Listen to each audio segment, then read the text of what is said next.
Então, pessoal, continuando aqui a nossa conversa com a professora Melânia, da Agência de Inovação da UFPB, nós vamos falar agora sobre o processo de patente. Como é que você entra com um pedido de patente a partir do momento em que você tem uma invenção, que atende aqueles 3 critérios, né, professora? É, Atividade inventiva, novidade e aplicação industrial. e aplicação industrial. A partir do momento em que um inventor, seja um inventor individual, seja uma empresa ou um instituto, uma universidade, sente que tem um produto que atende esses 3 critérios, o que é que ela deve fazer para patentear ou para entrar com um pedido de patente da sua invenção? Marcelo, essa pergunta é bastante relevante, obrigada.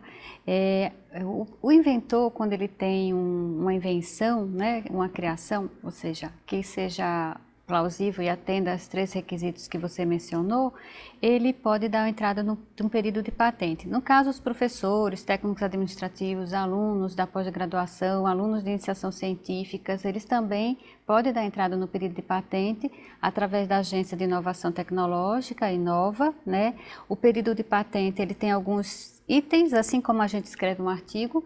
Então, ele tem 3 itens principais, que é a descrição da invenção, o sumário, resumo, o título, as reivindicações. Então, são partes que devem ser escritas para compor a patente de invenção, né?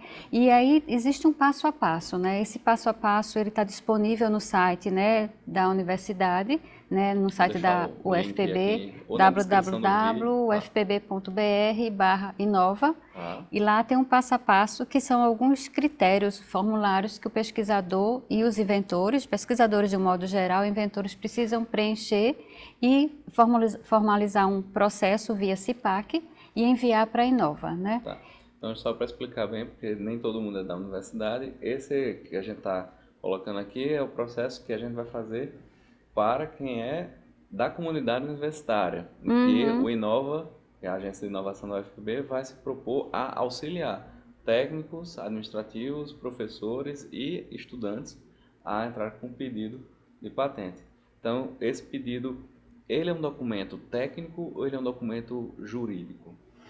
Ou ele é as duas coisas? Ele é as duas coisas, né? Porque a gente fala que patente é nada mais, nada menos do que tipo um contrato, né? E esse contrato, existem as regras definidas pelo INPI, que são chamadas instruções normativas, assim como a gente tem no mundo acadêmico a Associação Brasileira de Normas Técnicas, no mundo da propriedade intelectual a gente tem as instruções normativas definidas pelo INPI. Então ele tem requisitos, né, exigências que são feitas que devem ser atendidas pelos inventores, né?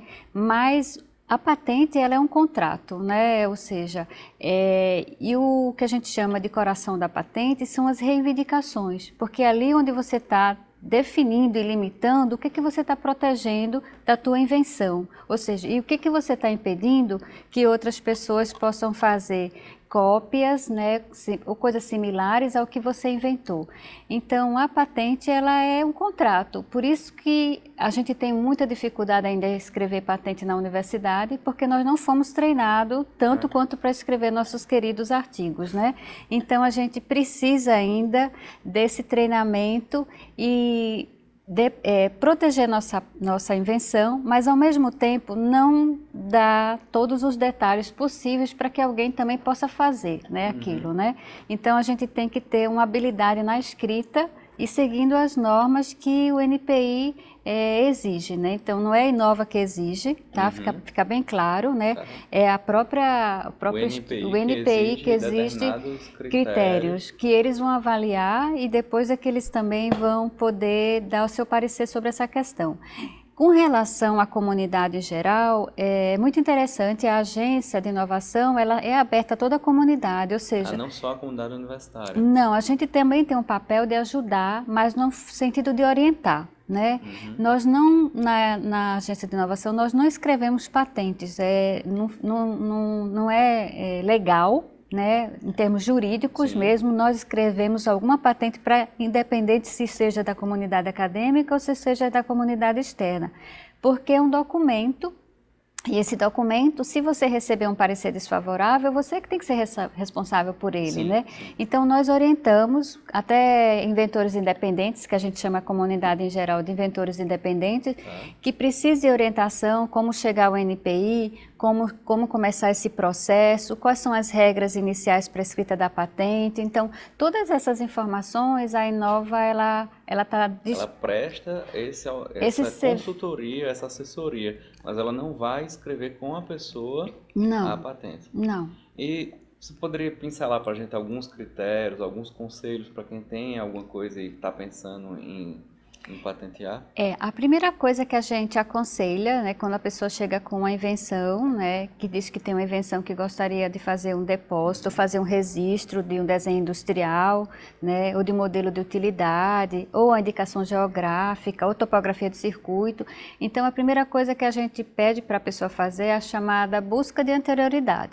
Tá? Essa busca é exatamente levantar tudo que foi feito sobre aquele conhecimento, né, o que se tem no estado da arte, para verificar se realmente o que você está propondo a proteger... É de fato uma novidade. Exatamente, Marcelo, exatamente esse critério. Se é de fato uma novidade, se de fato tem atividade inventiva e se de fato tem uma aplicação industrial, né? Entendi. E aí essa busca a pessoa faz dentro do site, das bases de dados do INPI? Uma primeira busca que a gente aconselha existe dentro do INPI, né, o site do INPI é www.inpi.gov.br. Existe no lado direito ou esquerdo do site busca. Então lá você pode colocar o nome da tua invenção, né, ou partes dela, ou palavras-chave, Alguma coisa que tem a ver com aquela invenção, assunto, né? relacionado a ela, e verificar se existe ou não alguma coisa já protegida, né? E o que existe, se de fato o que você está fazendo é diferente do que está lá protegido, né? Muitas vezes quando eu estudo patentes, eu pego patentes para ler, eu dou um conselho para os estudantes, porque é o que eu faço. É a mesma coisa com relação aos artigos científicos, que eu passo para os alunos o que eu faço. Eu nunca leio um artigo científico completo, porque às vezes a gente está fazendo revisão bibliográfica com muita coisa, não tem como ler tudo. Então a primeira coisa que eu faço é ler o resumo. A partir do resumo, se aquilo me interessar, eu vou para as conclusões. Aí leio lá as conclusões. Se as conclusões me forem interessantes, eu volto para o método e vejo como eles chegaram àquelas conclusões. Então, isso é como eu leio artigo científico. E se o artigo me encantar, eu vou e leio tudo. Mas eu nunca leio. Eu acho que você faz alguma coisa parecida, não vai ler? A gente faz a coisa parecida, que é ler o título e o resumo da invenção, né? Exatamente. O resumo da invenção. Ler o resumo. A partir do resumo eu passo para as reivindicações e os desenhos. O que tem lá de desenho explicando como é que funciona, porque a gente trabalha com produto. Às vezes tem algumas patentes que são, algumas proteções que não são necessariamente patentes, que não vai ter desenhos, vai ter outro tipo de formulação lá. Então, a tua recomendação é também a mesma para essa pesquisa. Não vai ler tudo, vai o que é chave dentro da patente ali. Dentro da patente, principalmente ler os resumos, né? E você pode pesquisar no site do NPI pelo título da patente, quando você coloca lá um tema, um nome, um tema ou um objeto específico, né, sujeito da pesquisa. Você pode pesquisar pelo título ou você pode pesquisar no resumo. Então, existem os dois formatos, né? Existem outros formatos, mas eu estou simplificando aqui para nós, mas a gente pode voltar a falar sobre essa questão, porque busca de anterioridade, existe até curso para fazer busca de anterioridade, mas só para você ter uma ideia de como esse assunto é amplo, né? E a gente, além do NPI, a gente tem outros bancos de informações, por exemplo. Muitas pessoas não sabem, mas temos o Google Patentes, né? Temos outros sites internacionais, como o site do Escritório Oficial de Patentes dos Estados Unidos, o SPTO, né? Temos o SpiceNet, que na realidade é o europeu. Então, existem vários bancos, né, de buscas de patente. Por falar nesses diferentes bancos de dados que a gente pode utilizar para pesquisar uma patente, uma pergunta que surge muito é, uma coisa que é patenteada no Brasil, ela está patenteada no mundo todo? E como é que funciona internacionalização das patentes. A proteção ela é nacional, ela é por blocos econômicos. Patenteou no Brasil, está patenteado no Mercosul, patenteou na França, está patenteado na União Europeia. Como é que funciona isso? Marcel, isso é interessante a pergunta, essa tua pergunta, porque assim, a patente, quando ela é depositada no Brasil, ela tem um caráter nacional, né, de proteção, ou seja, se eu quiser patentear ou ter a proteção em outros países, eu vou ter que fazer a patente e depósito nos outros países, né? O que o NPI possibilita para nós ele tem um tratado de cooperação, né, internacional, né, que aí possibilita que a gente deposite aqui no Brasil e solicite ao NPI que envie para todos os escritórios que nós temos acordo, que são signatários nossos, para que eles patenteiem nos determinados países, né, que são mais de 120 países. Entendi. Não é falar nosso, está falando nosso, é nossos acordo com a universidade ou acordo com o nosso país? Acordo com o nosso país, né? Então, quem faz isso, na realidade, é o próprio NPI. A Inova, ela só envia para o NPI a documentação, ela paga as taxas necessárias para fazer essa formalização e o NPI, ele se encarrega de enviar para os escritórios essa patente. Aí vai ser avaliada segundo os critérios de cada escritório local. De cada país, né? De cada país. E aí é feita a proteção também nesses países. Mas isso você pode escolher, eu quero fazer uma proteção nos Estados Unidos, porque é interessante, porque aquela tecnologia é mais aderente ao mercado americano, ou eu quero fazer uma proteção no mercado europeu, então você faz na comunidade europeia, né? Então por aí, ou se não você faz também a nível de Japão, né, ou a nível de China. Então aí vai depender da tecnologia que você está tentando proteger e onde tem que a pessoa quer trabalhar, né? E onde tem maior concorrência, onde possivelmente alguém possa, né, vir aqui copiar e comercializar lá fora. Então é interessante. Ou mesmo copia lá fora, produz lá fora e traz para cá para comercializar no Brasil. No Brasil. Então, só para ficar muito claro para as pessoas. Desculpa, nesse caso que eu falei, ela pode copiar, digamos que esteja protegida no Brasil, ela não pode comercializar no Brasil. Não, ela pode, ela vai ter que pedir autorização aos inventores, né? A gente tem que sempre lembrar que comercializar não é um impedimento, mas eu preciso ir aos inventores, aos autores daquela invenção e fazer um contrato com eles, né? Ou seja, contratos financeiros e cláusulas financeiras, etc., para que eles possam comercializar. Isso não é impedimento, é que aí nesse caso a gente já vai partir para o que a gente chama de licenciamento ou transferência da tecnologia, que eu gostaria, que é outro assunto, que eu gostaria de voltar um dia de falar com vocês sobre isso. É onde a gente consegue um feedback financeiro, é nessa parte. Esse é um aspecto importante. Então, assim, falando um pouco mais sobre o Inova, eu sei que tem várias assessorias ou assistências que a Inova pode trazer para os inventores. Quais são as principais áreas que o Inova trabalha em assistência para a comunidade, seja a comunidade acadêmica ou a comunidade de uma maneira mais ampla? A Inova, ela tem a função de promover a propriedade intelectual dentro da universidade, divulgar, orientar, e a Inova está estruturada com uma diretoria geral, né, e com 3 diretorias responsáveis por atividades relacionadas à propriedade intelectual como um todo. Então a gente tem a diretoria de propriedade intelectual responsável por essas orientações, depósito, registro, né, ou seja, a questão da redação das patentes, então orientação de uma maneira geral nesse aspecto. Aí nós temos a diretoria de transferência de tecnologia e licenciamento, que é a sua diretoria, que é a minha diretoria, diretoria de tecnologia transferência e licenciamento de patentes, né? Ou seja, eu de registro, etc.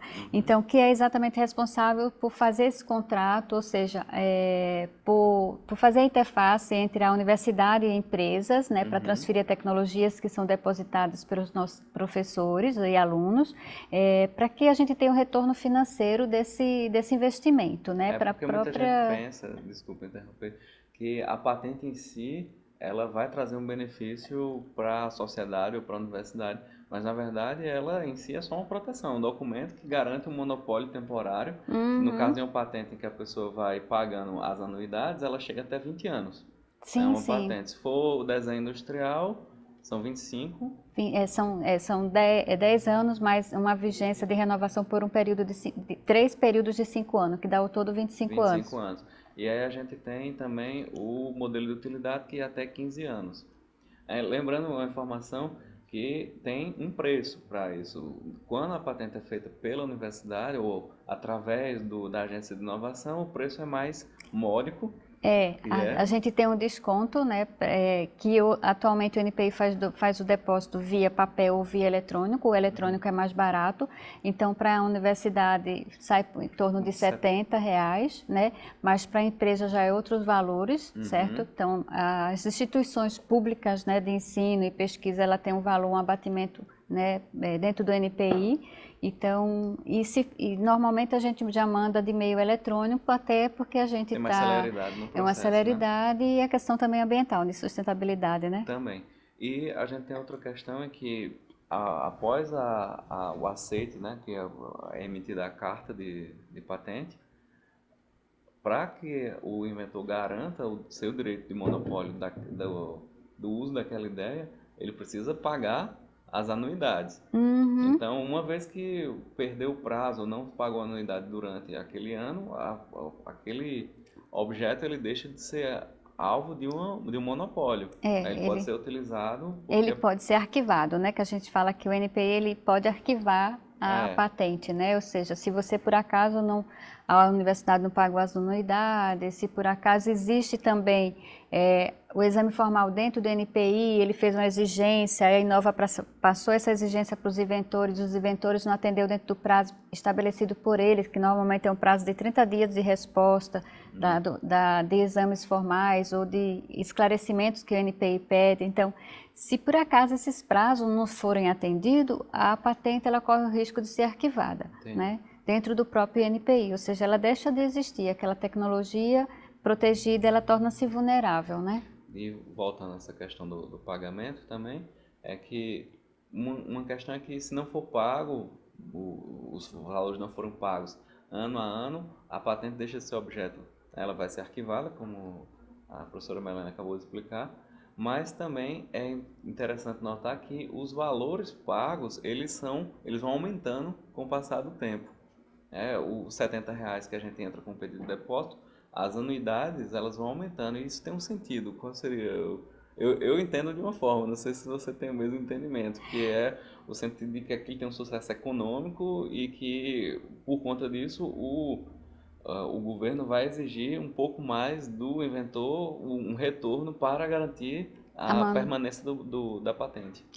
Existe dentro da política de inovação, né, estabelecida pela Inova, que foi aprovada pelo Consune, né, pelo Conselho Universitário, que com o passar do tempo, essas patentes que não conseguiram aderência ou transferência de tecnologia, né, vai ser revista e perguntado aos inventores também o estado da arte que está o desenvolvimento daquela tecnologia, e possa ser que a gente também arquive essas patentes, a gente não mantenha ela por mais tempo, né, porque é um custo a cada ano que vai aumentando. Quanto mais número de patentes a gente tem em depósito, cada ano, mais anuidades vamos pagando. Só faz sentido manter se... só faz sentido manter se a gente conseguir transferir, né, ou se tiver realmente uma aderência maior pelas empresas, né, então esse é um papel da nossa diretoria. Outra coisa que também não deu tempo de falar, mas a gente começou a falar da questão de retorno financeiro, que também dentro da Inova existe a diretoria de incubação tecnológica. Sim. Então a gente já foi aprovado também, tanto no Conselho como pela Procuradoria Jurídica. Então daqui a algum tempo, eu acho que esse ano está abrindo os editais, convidando professores, né, os estudantes de um modo geral, para abrir startups com essas tecnologias que eles depositaram, protegeram, né, para que a gente possa, na realidade, começar a ter essa cultura inicial, né, e a gente começar a ter novas empresas com tecnologias que estão aqui dentro. Que são desenvolvidas aqui dentro e que... vamos ver se eu consigo sintetizar bem. A gente tem uma diretoria que vai receber as demandas e vai auxiliar os inventores a proteger aquela inovação. A partir da proteção, seja por patente, por desenho industrial, por modelo de utilidade ou qualquer um daqueles que a gente explicou nesse primeiro vídeo que está aqui, a gente vai para a segunda diretoria, que é a diretoria da professora Melânia, que é para fazer a transferência e o licenciamento. Esse é um caminho, transferir aquela tecnologia, aquela inovação para o mercado a partir de empresas já consolidadas. E a terceira diretoria, ela foca em outro aspecto, que seria o empreendedorismo que nasce dentro das universidades. Então, essas ideias vão ser incubadas, empresas vão ser formadas a partir daquela tecnologia que foi desenvolvida na pesquisa, foi protegida a partir de uma patente, e aí a gente vai começar a fomentar novos negócios, novas empresas a partir dessa terceira diretoria. Exatamente, Marcelo. Esse é o resumo do que a agência faz. Do que a agência faz. E que não é pouco. Não é pouco. A gente tem muito trabalho, a gente tem uma equipe bastante enxuta, né? E a gente tem tido bastante progressos, né?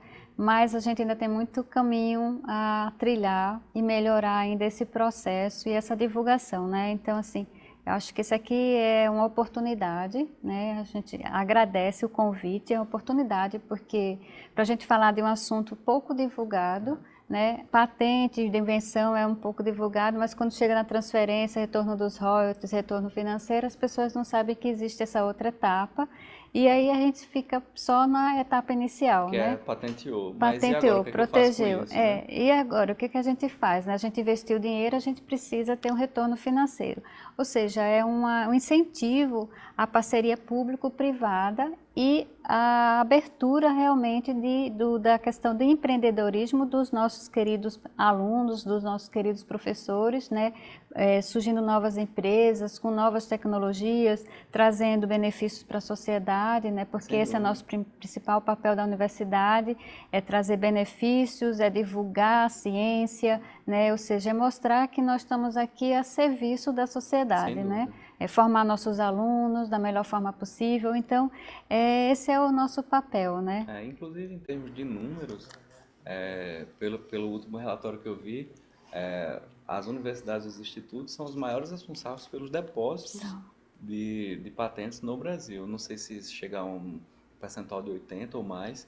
Chega a esse percentual. 80% ou um pouco mais de 80% das patentes que são depositadas no Brasil vêm de instituições de ensino e de pesquisa, públicos, federais ou estaduais, não sei se tem municipais, mas...